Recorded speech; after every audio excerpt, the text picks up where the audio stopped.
Mic. Hello. Well, put the mic wherever you'd like to put it. Well, I don't know where I want to put it, All but right. because it. Don't you like how we are ready to go as we start? Oh yeah, just point the whole screen at you. That's fine. How we doing, everybody? Thanks for joining us, or at least one of us. And this is Common Censored Live, the live stream of Common Censored. You can also check out the podcast, also called Common Censored. We hope you will. And thank you for being here with us. We got a lot to cover. We got one, we're going to educate on people on how to clear an entire city council meeting all on your own without harming anyone. And then we'll cover how a bunch of forest defenders went after the contractors. Did you go live on Rockman? I haven't yet, but I will do that now. Good call. But we'll also get into how a bunch of forest defenders went after the contractors who are destroying those forests. We'll get into you want to intro just the lone wolf syndrome? Yes. I was going to say, do you want to shrink that down to one sentence? You did great. And we'll get into a lot more, hopefully. So we'll do all of this. This will all be happening. And thanks to you, it can happen. Go to leecamp.net if you want to support the work. But I'll talk more about that later. Let's get started. And by the way, the first 15 minutes of this will be live on multi-platforms. But after... Thanks, Loner Weirdo. Thank you, Loner Weirdo. After about 15 or 20 minutes, it will continue on rumble.com/LeeCamp. It's free for anyone. You can watch it all there. You can comment, rumble.com/LeeCamp. All right, let's get going. And let's start with an awesome action. Happens to be by a friend of ours. And it's just, I think it exemplifies a non-violent way of interrupting business as usual. Mm-hmm. And correct me if I miss anything here, but basically, you guys remember all of the George Floyd protests, the Black Lives Matter protests, a lot of what those said, and Baltimore was one of the key places that was going on. A lot of those said, hey, our police are violent, they're awful, they need change, we need to overhaul the way policing is done in this country, accountability, etc. So as the slow process of government, even local government like Baltimore, moves forward. This was Annapolis, but yes. Oh, sorry, it was Annapolis? Yeah. Which is close, for those who don't know, it's close to Baltimore, Maryland. Yeah. Not that far away, but sorry, Annapolis. But you see the slow gears of government saying, oh, we're going to do something, right? During those protests, they said, we're going to do something. You know what? You guys are right. Thousands of you outside my door are correct, and I'm going to get right on that. So they've been having these meetings, and they put forward a bill to hold police accountable, to change things. And if you actually read the bill, if you actually get into it, it's been completely defanged, watered down, diluted. It basically says that police accountability should still go through the police department first, which is basically like, hey, foxes, could you guard this hen house and tell us what you think of it? You know, is the fence high enough? That kind of thing. So it bolsters the white supremacist police state. Yep. Which is what we've seen through in a lot of places, right? People say that, yes, we're going to work harder on police accountability. We're going to make sure that police are less violent, i.e. not just shooting people for no fucking reason. And then what you end up seeing is that the police are then put in charge of these endeavors, which means that it's not actually an accountability effort by the community. And you see more police put into communities, predominantly Black and brown communities, because, we needed to make sure that there wasn't as much crime. So we needed more police, and you guys wanted accountability. So we had to have more police because of, we needed police for the accountability issue. And it just becomes this large circle jerk of the police state. And this is really what we saw happen with this Annapolis bill. And this friend of ours who has worked very, very tirelessly and very closely with his local community and the city council, and both people in the grassroots organizing efforts and in places of actual public office, and basically this bill came to be known as a turd of a bill. Yeah, he and others started using the phrase regularly. This is a turd of a bill. Don't pass this turd of a bill. And then he went forward to show up at the city council one day dressed as a turd. Do we have pictures? To represent the turd of the bill. And this will show you ultimately how it ended. Oh, I know. So here's one of the articles. Man in poop emoji costume disrupts Maryland City County Council meeting with a stink bomb. Can I just say that's the best headline I've ever read? So he took a military grade stink bomb and Which I quietly, don't know what makes it military grade. high level stink. I don't know if you want to come up with an analogy for what kind of stink this probably involved, but imagine Hillary Clinton unbathed after weeks of living in a basement. So he quietly releases this stink bomb in his seat at the city council, where he and others have said over and over that they should not pass this bill. It's a turd of a bill, and it is not actually holding the police accountable. And it quietly and effectively clears the entire city council meeting. They all have to leave. And anyway, it did something that's an important part of activism, which is interrupt business as usual. Mm-hmm. And this definitely did interrupt business as usual. Yeah, no, it absolutely did. And I think that this is one of those important moments where we see, okay, how can we, instead of just, doing something where we like wear a shirt that says, don't pass this bill, or where we're protesting outside, you actually stop the machine from moving forward. You throw some shit into the gears. You throw a stick into the bicycle wheel. You throw a stink into the bicycle wheel. Yeah. So, and I think, and this is not to discount various types of tactics, but it's to show the power of actually disrupting something so that it has to shut down. If he were outside wearing that poop emoji, I think there's a 95% chance that nobody would have commented on it. No media would have reported it. Right, wouldn't have been covered, would have just been like, okay, there's just some fucking weirdo wearing a shit costume outside of this council meeting.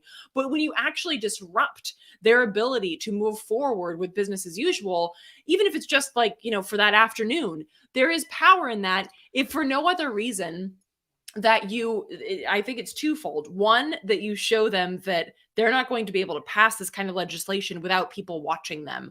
And having spoken to him after the fact, it's quite clear that he has since made that clear, like, hey, y'all, I'm still watching you from my poop emoji quarters.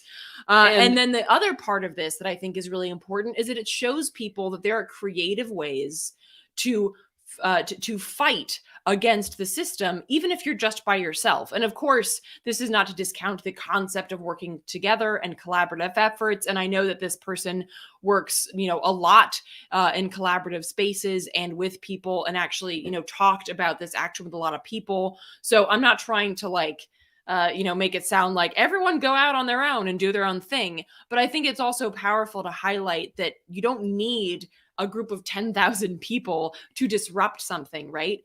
You don't need that many people to throw a wrench into the gears. And I think that these are two powerful lessons that we can learn from an action like this. And although this is obviously something that's funny, it's both cute and funny. He's dressed as a poop emoji. That type of creativity does get people's attention. It does get these garbage mainstream media outlets that don't cover anything important to actually talk about it. But at the heart of this is something incredibly important. And I don't think that should get lost just because the action was also funny. And I don't think it does. At the heart of this is people being abused and sometimes even killed by our police in this country, and how bought off and controlled and captured our city councils are, our state governments, our federal government, and how none of them actually stand up against these police officers, the fist of the fascist state, and their behavior in the way this system is set up. And to answer your question, rolling fire dragon, which I like that sound.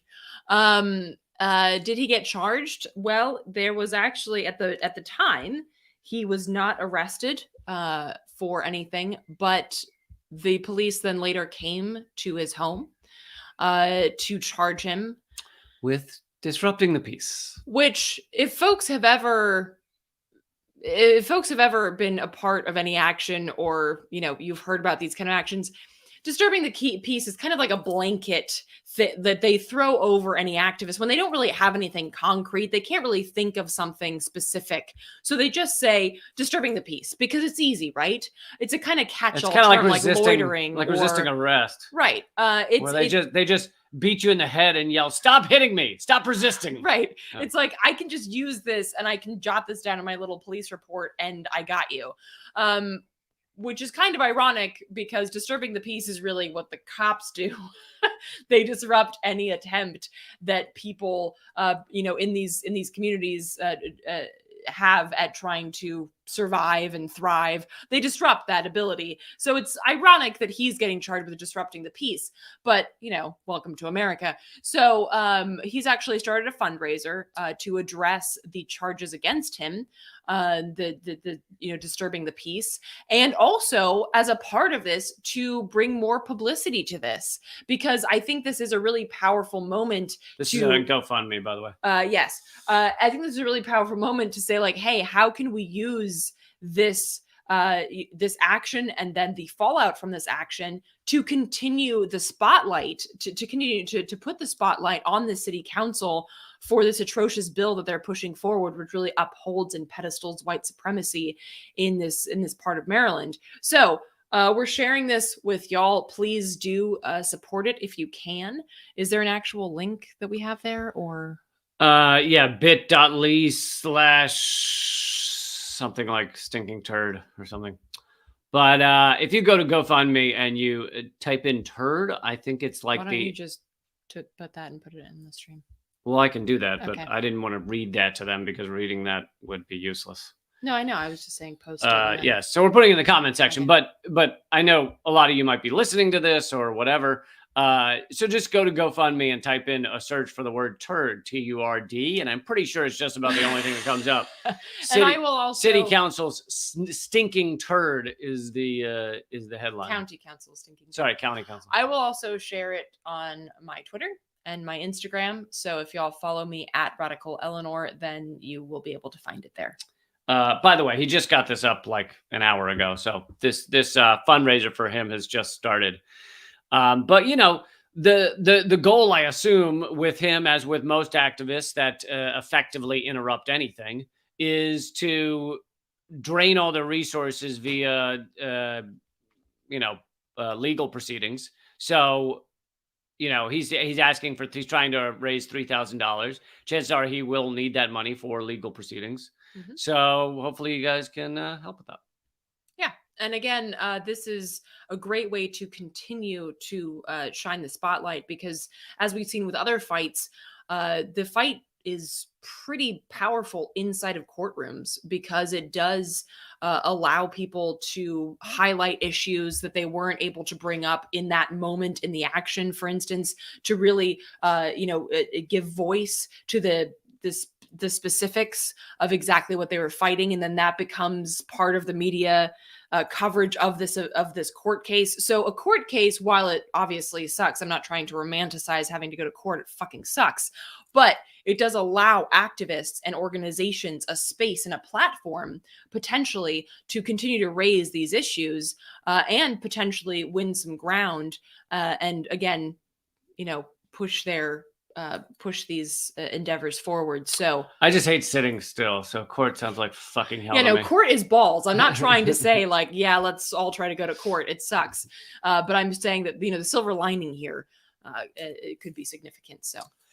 So we want to move on. And by the way, in a few minutes, we will be cutting off the live streams other than the Rumble live stream. So if you want to stay with us, please go to rumble.com/Lee Camp. It's free. It's free to comment over there as well. So we will be checking the comments there as well. But rumble.com/Lee Camp in a few minutes. The other streams will cut off. But I want to move to another story here, which is also about disrupting business as usual. Do you want to start off? I'll tell them about the construction of Cop City, but do you want to talk about the forest in Atlanta? Sure. So when I say the word Atlanta, most people don't think, oh, forest. But in fact, you mean a forest of asphalt? In fact, there's Atlanta is sometimes termed the city in a forest, and there has recently been a very big push to defend a forest that is part of Atlanta. From what has come to be known as Cop City, and it's really this like it's not just for cops. It's like this creepy, disgusting, twisted amalgamation of Hollywood and the prison industrial complex, and the military and police industrial complex. So it's also going to be built as a soundstage or a place where Hollywood can film specifically with regards to cops and anything that has to do with police and that kind of that side of culture, as they would put it. And I've talked a lot, and even in the last episode, about how much Hollywood has been essentially captured by the police and the Pentagon and the military industrial complex. So a lot of that is filmed in Atlanta. And of course, this is something that I also covered on Project Censored Radio, which is a radio show that I now co-host a couple of times a month. And from April 5th, you can go listen on projectcensored.org. You can go listen to an interview that I had with a person from the Atlanta Forest / Stop Cop City movement about this initiative and how this initiative is a powerful combination and intersection of issues, including, of course, the prison industrial complex, police brutality, Hollywood, and the glamorization, the romanticization of white supremacy and police violence, and also gentrification. The idea that this place is going to be built in a green space that most Black and brown communities in the United States don't have access to these green spaces. So this would be a bulldozing of a green space. And the amazing ways that these folks, Defend Atlanta Forest folks, are coming up with to really highlight the importance of these green spaces, and also the importance of standing against police brutality and this kind of project, and the kind of things that they've been doing, whether that's been hosting concerts in the forest. So people come out to the forest and that's become like a cultural space for them to hang out with. They've been doing nature walks and just like really cool shit to bring people into this space. So it's not just a place of resistance, but it's a place of growth. It's a place to be in community with one another, and a place to envision okay, how could this space be if it was a community space and it wasn't a space about glamorizing white supremacy and glamorizing police brutality?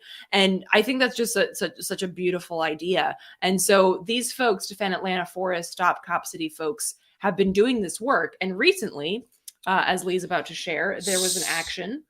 So yes, the contractor that is in charge of building this Cop City in the forest is called Brasfield and Gorey, I think it's pronounced. And they basically attacked or maybe that's the mainstream media term being used, but they went after the general contractor's office. And I'll read a couple of sentences. A crowd of about 80 masked protesters descended upon the Atlanta corporate offices of Brasfield and Gorey on Thursday. Brasfield and Gorey are the general contractors hired to build a public safety training center, quote unquote, or Cop City, in the Atlanta forest. Protesters marched down the street in a group, swarming the buildings, setting upon it with fireworks, spray paint, and projectiles. Drummers beat out a rhythm. They chanted "Stop Cop City." Several large fireworks were thrown at the building. Slogans were scrawled on the exterior, reading "No forest, no peace. Trees, cutting trees, not cops," and "Defend the Atlanta forest." Paint bombs smashed across the face of the building as well. So a lot. They did a lot, we'll say. And I actually haven't watched this 1 minute video, but we can play this, I guess. Yeah, go for it.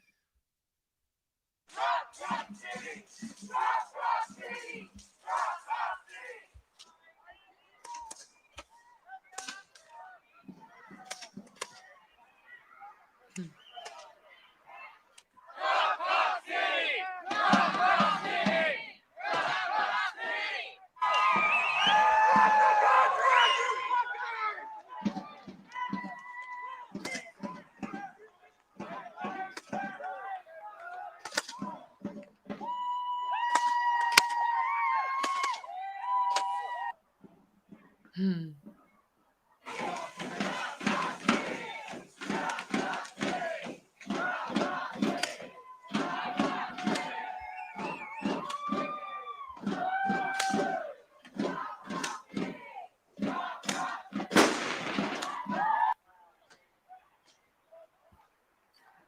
Drop, drop city. Drop, drop city. Drop, drop city.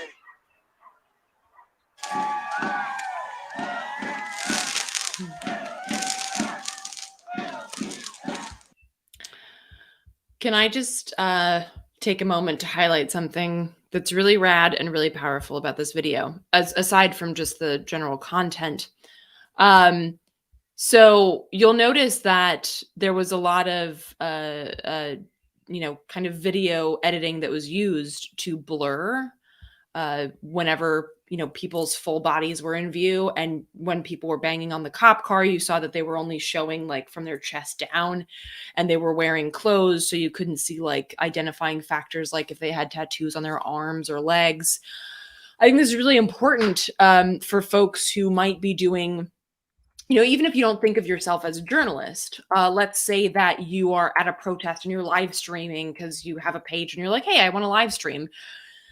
I think this is a really powerful point to bring up, because you are like, by live streaming, unfortunately, cops and the FBI and things like that, law enforcement agencies in general, will oftentimes use live streams that are done, because you're like there to support or whatever, that are done with good intentions, but they will use those to identify people and then go after them and make their lives a fucking living hell. So I think, just really quick to highlight how that video was edited and how that was posted is really beautiful and a really powerful way of making sure that the message is still put forward. You're very clear on what the action was. You're very clear on what the message was, and yet nothing is identifiable about the people who were partaking in the action.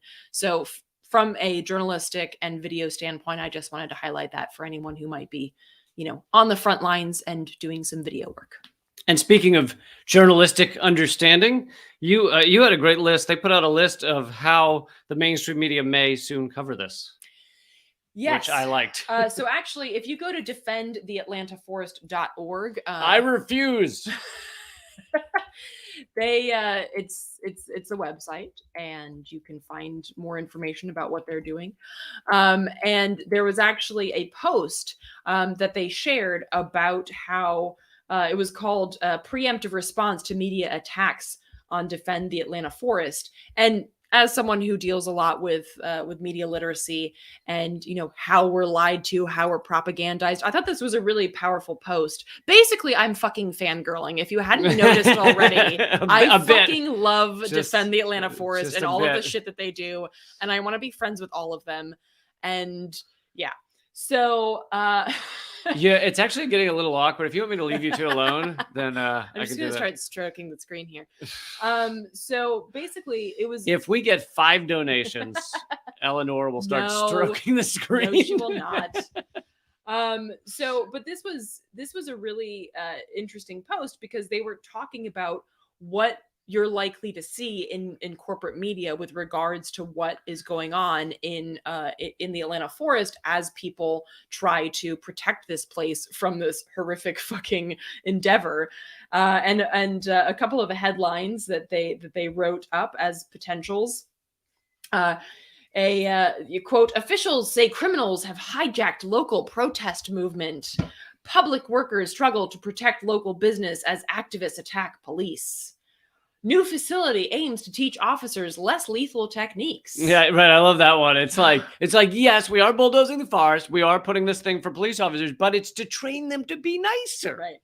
construction company under attack, just trying to do their jobs. And I mean, these are so like, and we laugh, but you've heard shit like this before, right? Like, the local business under attack, and you're like, oh, that sounds awful. Like mom and pop shops are fucking under attack, and it's like, no, this is literally like the largest, police industrial complex in the world. It's not a mom and pop shop, okay? It's not your local bodega down the street that's getting fucked up. And of course, this is how this is spun to ensure that public opinion veers away from its own interest, right? So that you end up fighting against your own interest. You end up fighting against having green space where you live. You end up fighting against your neighbors and their ability to stay in the neighborhood. And because of gentrification, you end up fighting for the police as their boots sit squarely on your neck. And I mean, this is super twisted, but this is how this works. And I think it's a really powerful commentary on why it's really important to pay attention to how media spins this, and also then go to the source and hear about what we are trying to protect, why we're trying to protect it, what is at stake here, what is actually this project about, like what are they really trying to do here in terms of a training facility and bringing in Hollywood to glamorize and romanticize police brutality. And they also in this post talk about proposed alternatives. And what can we dream and what can we imagine the space to be? Like I said, they've been doing nature walks, they've been doing concerts in there. Like, what can we create that would actually be for the community and for public health and public interest that obviously a cop city could never be? So I think it's a really powerful commentary. I recommend that you guys check out that post. Go to the website defendtheatlantaforest.org. You can also follow them on Twitter at defendatlforest. I believe it's the same tag or the same name on Instagram as well. Okay, couple of quick things. We have plenty of cool topics coming up. We're going to cover the fucking insanity that the U.S. Peace Corps just posted about Ukraine.